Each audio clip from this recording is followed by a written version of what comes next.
Good morning everyone. So nandito tayo ngayon sa Mount Calvary dito sa Palawan.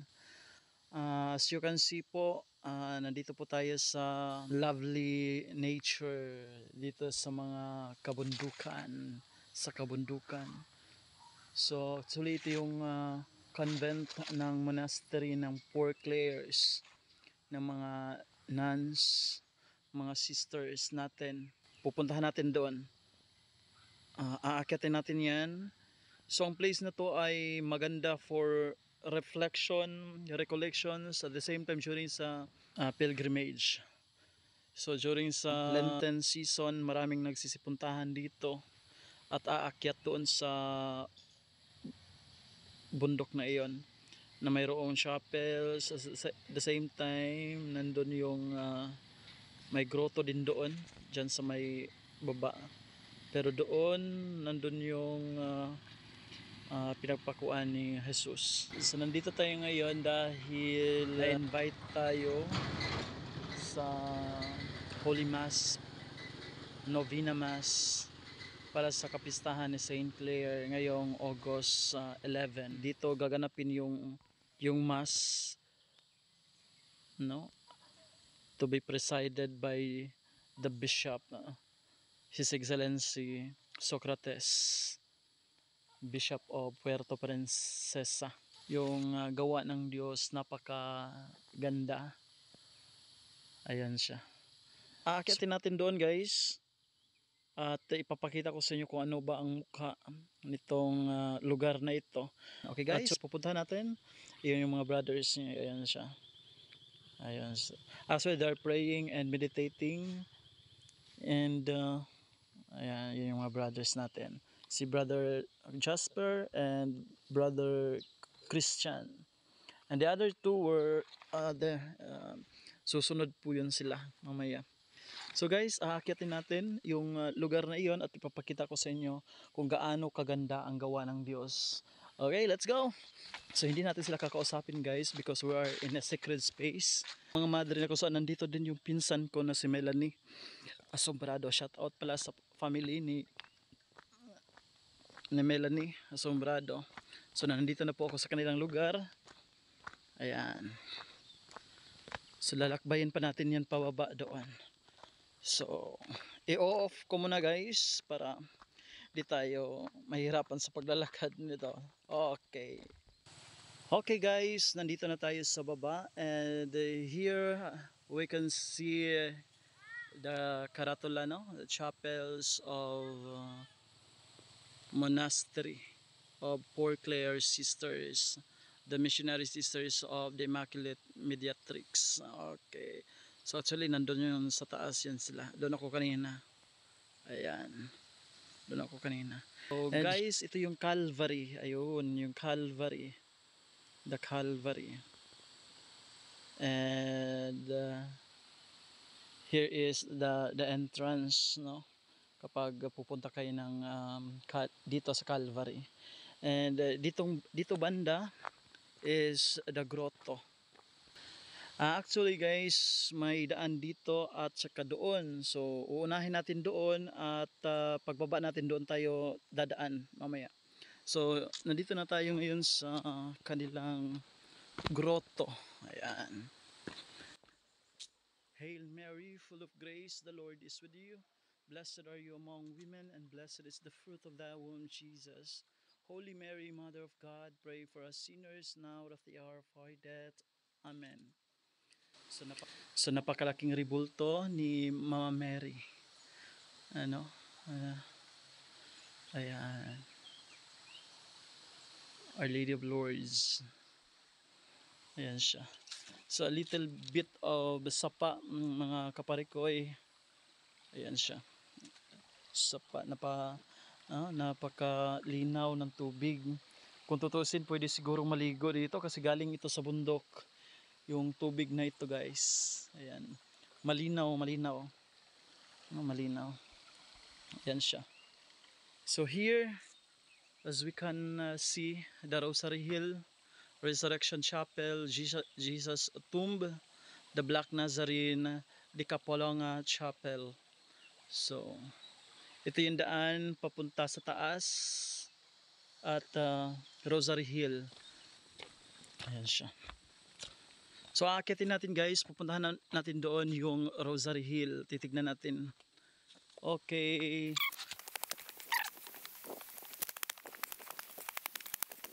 Wow. Napakaganda guys. Napakagandang lugar.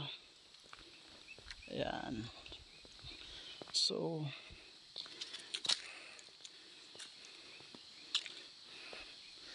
ayan. Thank God. Mary. So the icon have you seen here is the perpetual help. Inahan sa kanunayng panabang. No? Ina ng laging saklolo. Napakaganda guys. So ito yung tinatawag nilang Rosary Hill. No? The Rosary Hill. So pwede dito magro-rosary ang lahat ng mga deboto, no? At it's a nice also for meditation. So as you seen there, please observe silence. Okay, pupuntahan na naman natin doon sa taas guys kasi mahirap. Okay.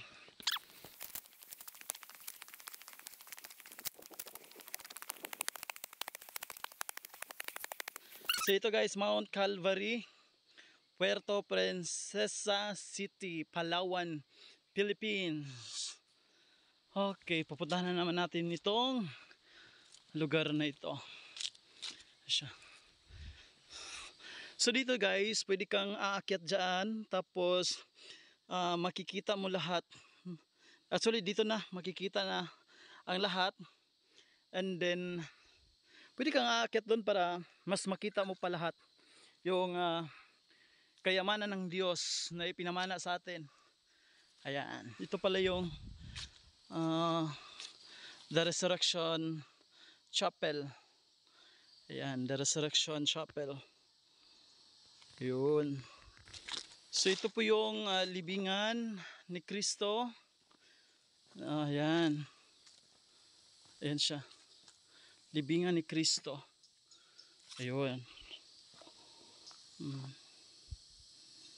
Ayan siya. So, Jesus' tomb. So, ayan, nakaano talaga siya. No? Nakakuweba. Nakakuweba. Okay. Go!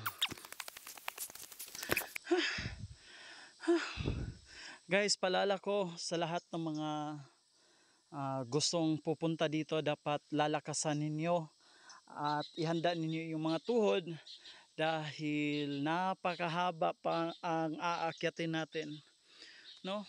So nasa tuktok na tayo in the middle of here, the mountain. So ano na, hingal. Okay, tuloy ang laban.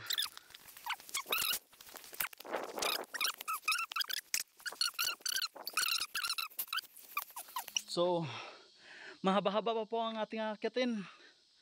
Yan siya. Thank God. Ayan. So nasa 7 cross pa po tayo. So ibig sabihin, merong 7 crosses pang natitira na aakyatin natin. Okay, let's go.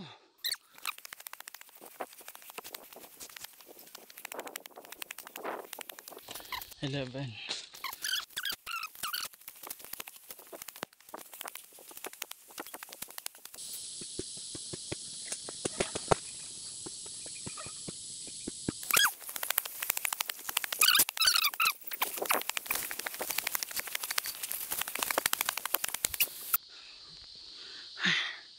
Dito na tayo sa tuktok guys. At doon, chapel. Ayun. So, ganito kalawak guys. So, nandito yung mga brothers sumusunod sa atin. Ayun. Ayun sila. Okay. Ayun. Ay. So doon banda guys, yun yung tawag nito. ah Puerto Princesa. Oh, Brother Christian, ano bang masasabi mo? Pagod. Pawis na pawis si Brother Christian. Ano masasabi mo? Suko na ako. Suko na daw siya mga kapatid. Pupunta dito pero para lang sa lahat ito ng mga malalakas ang tuhod, walang arthritis, no?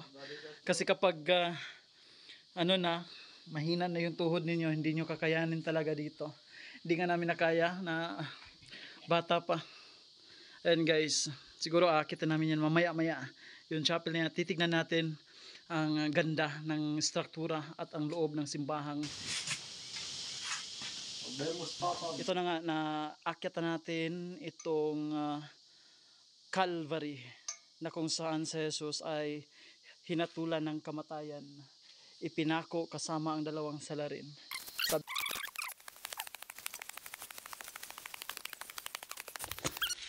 Here we are. Eko. So guys, nandito na tayo ngayon sa kanilang kapilya, Black Nazarene Chapel. Ayan. Jesus, King of the Universe, pray for us. Okay guys. So, natatanaw ninyo guys, ito yung lugar na tinuro ko sa inyo kanina na nasa tuktok na. So ngayon nandito na tayo sa tuktok at nakikita natin lahat ng gawa ng Diyos, yung nature, no? Kay gandang pagmasdan at masilayan ang kahangahangang gawa ng Diyos. Okay. So ngayon bababa na naman tayo guys. Ayun, bababa na.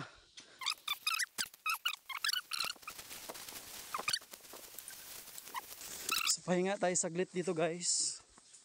Ayun. Ayun. Ayun. Yung chapel na yun. Ayun. Okay.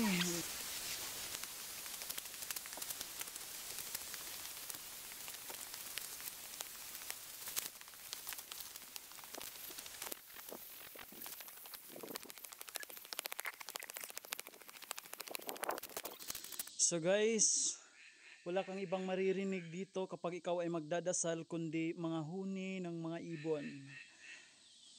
Makikita natin ang iba't ibang klase. Pero sa ngayon, ang nakikita natin ay uwak at mga tukmo.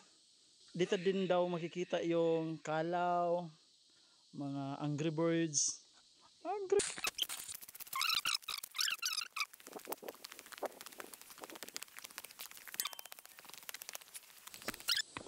So guys, almost nandito na tayo sa pinakababa ng Calvary. At ramdam na natin yung parang rest kumbaga.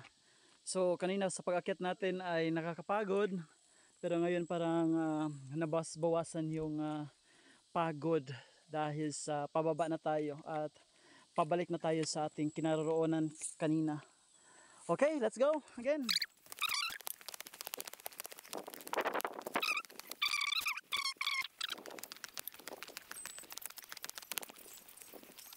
Okay, pahinga na naman tayo.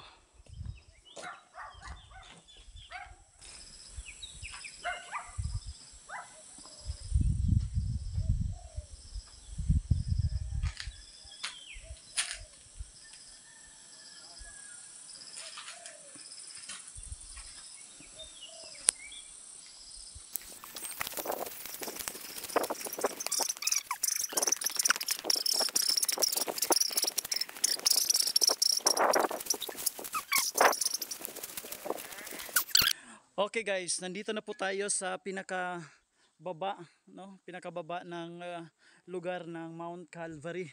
So yun, nakikita natin sa taas kanina, doon tayo nanggaling at dito tayo bumaba, no? At ngayon may nakakaratula dito, in the Station of the Cross, Garden of Gethsemane, Water Well, no? Nadaanan natin kanina at makikita niyo lahat dito. Okay guys, so for now on, thank you for watching and sa pagsama sa aming vlog at sana natuwa kayo at na-inspired kayo at na nakapagdasal ng Time Team. ang batis nila ay napakalinaw. Okay guys, thank you for watching. Bye!